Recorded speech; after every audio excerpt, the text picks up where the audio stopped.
Sunnat to'yini orolda nishonlamoqchi bo'lgan bola u yerda bir yovvoyi qizga duch keldi va birato'la kelin to'yini ham qilib yubordi. Video boshlanishida oldin like bosib, kanalga obuna bo'lib qo'yishni unutmang.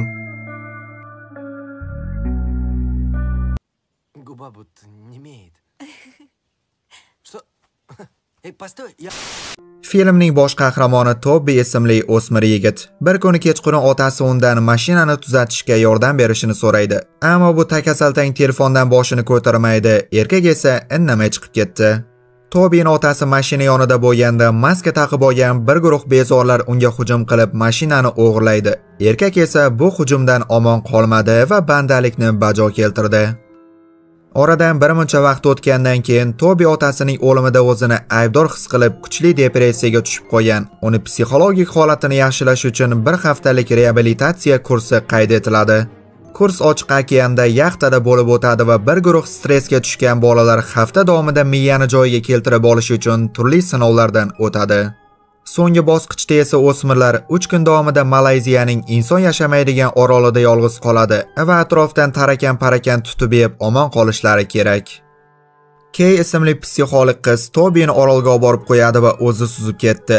Bola esa o'ziga o'zi g'amini yeganing shu bo'lsin deb Kay qoldirib ketgan narsalardan yomg'irdan yashirinish uchun boshpana yasaydi.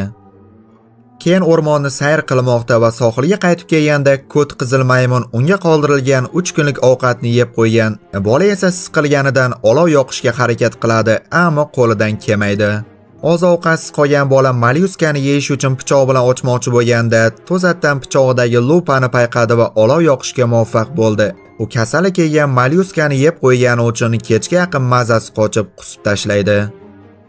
Keyin tualetga chiqqanda o'rmonda dahshatli narsalar ko'ziga ko'rina boshlaydi va yetmaganiga o'lgan otasi ham ko'ziga ko'rindi va qizil pistoletni olib osmondan drop chaqiradi, lekin o'qi pastga uchdi. Ertalab Tobi o'rmondagi daraxt yonida uyg'onadi va xuddi bir kunda 4 ta tuqqan tovuqday dahshatli ahvolda. Birozdan so'ng u sohildagi suvda nimadir qidirayotgan jonkani ko'radi. Do'ndiqcha sohilni tark etayotganda bola uning ortidan ergashmoqda. Yuzma-yuz uchrashganda esa qiz o'zini xuddi Mauglining qiz bola variantiday tutib qochib ketdi. Keyin Tobi uni hayvonni bo'g'izlayotganini ko'rib va bila qassob qiz ekan deb damachiga tushib ketdi. Do'stlar, videoni shu joyda to'xtatib like bosib qo'ying, chunki faqat shu yo'l bilan mehnatimni qo'llab-quvvatlashingiz mumkin. Like'lar soni qanchalik ko'p bo'lsa, kanalda chiqayotgan videolar soni ham ko'payadi. Sizning esa 1 sekundgina vaqtingiz ketadi xolos. Like'lar uchun rahmat.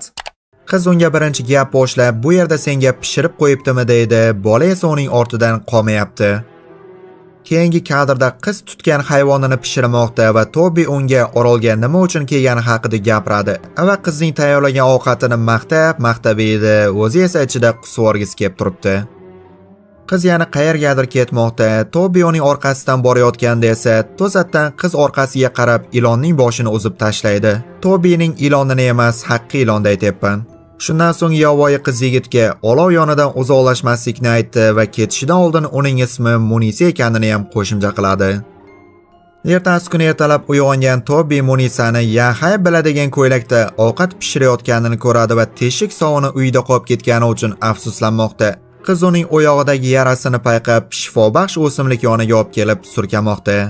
Bola shundan so'ng yovvoyi qizga boshqacha ko'z bilan qarashni boshlaydi va ertalabdan kechgacha qanday o'zini ushlab turdi, bunisidan xabarim yo'q. Axir butun boshli orolda Jonka bilan yolg'izsan deydigan odam yo'q bu kurraga.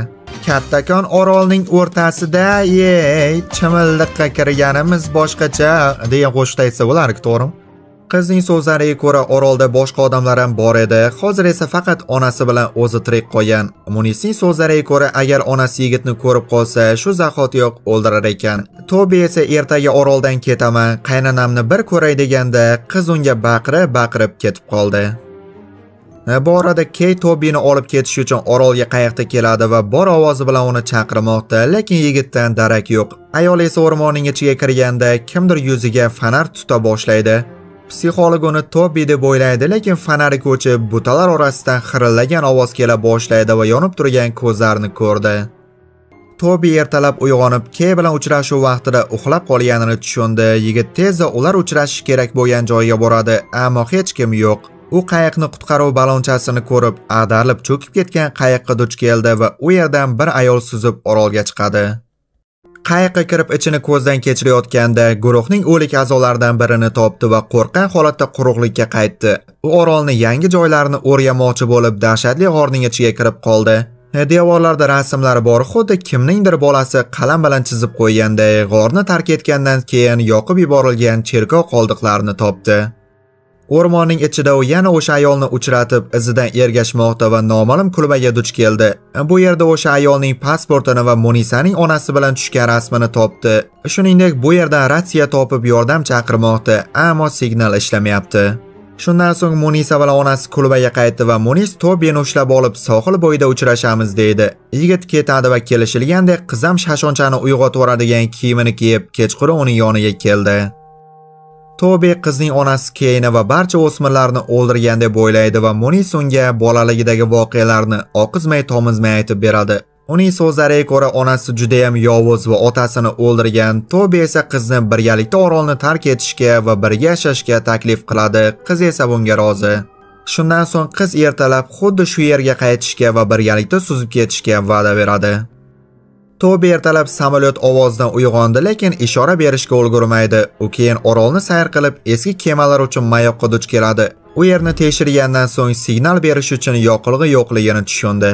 Keyin o'rmonda shashlik pishiraverib qorayib ketgan Kamron ismli bolaga duch keldi. Kamron unga oroldan tezroq ketish kerakligini aytmoqda, ammo Tobi tyolkasi Munisani tashlab ketmoqchi emas. Kulbaga kelib pichillagan ovozda qizni chaqiradi, lekin qizning o'rniga uni onasi kutib oldi. Yigit qochib qutulishga harakat qilib, nafas olmay yuguradi. Qizning onasi esa qarigan chog'ida yuguraman deb o'zi qo'ygan tuzoqqa o'zi tushdi va o'limidan oldin bolaga hammasini aytib berdi. Uning so'zlariga ko'ra, bir necha yil oldin eri va qizi bilan shu orolga ko'chib kelgan. Bu yerda dahshatli kaljin Munisaning tanasiga kirib, uni o'z nazoratiga olgan. Shundan so'ng qiz orolni barcha aborigenlardan tozalab ketmaganiga otasini ham o'ldirgan. Ayol Tobiga jinga qarshi mahorka beradi va u yorug'likdan qo'rqishini aytdi. Bu orada Kamronga maxluq hujum qilib, pishib tayyor bo'lib turgan go'shtni paqqos tushirdi. Tobi Kamronning qoldiqlarini topdi va ma'lum bo'lishicha, jinam aqlli tentak ekan, chunki insonning keraksiz a'zolarini yemagan, ya'ni tuxumini. To'satdan jin paydo bo'ladi va asta-sekin Munisaga aylanadi. Qiz nega onasini o'ldirganini so'raydi va Tobi unga "Seni onangni zulmlardan qutqardim" deb aldaydi. Qiz esa yigitni bu qilgan ishi uchun mukofotlab, bir haftadan beri yuvilmagan og'zidan o'pishni boshlaydi va Tobini zo'rlamoqchi. Tobi unga mahorka yediraman deganda jin uyg'onib ketdi, lekin baribir ko'tanak qizni boshiga tosh bilan urib, og'ziga dorisini tiqib qo'yishga muvaffaq bo'ldi. Shundan so'ng kulbaga qaytib, bir quti benzinni olib mayoqqa yo'l oldi. Generatorga qo'yib chiroq yongandan so'ng atrofni durbin bilan kuzatishni boshlaydi. Ayni paytda Munis jin ko'rinishida o'ziga keladi va yigitning yoniga kelib, uni u yoqdan bu yoqqa voleybol to'piday o'ynaydi. Ammo bola nur yordamida unga qarshilik ko'rsatishga muvaffaq bo'ldi va mayoqni jin bilan qo'shib yoqib yubordi. Tobi ketayotganda Munisa yana Jonkaga aylandi va Tobiga mo'ltirab pishakka o'xshab qaramoqda. Pishak nimaligini bilasizlarmi? Miau deydi-ku, 4 ta oyog'i bor.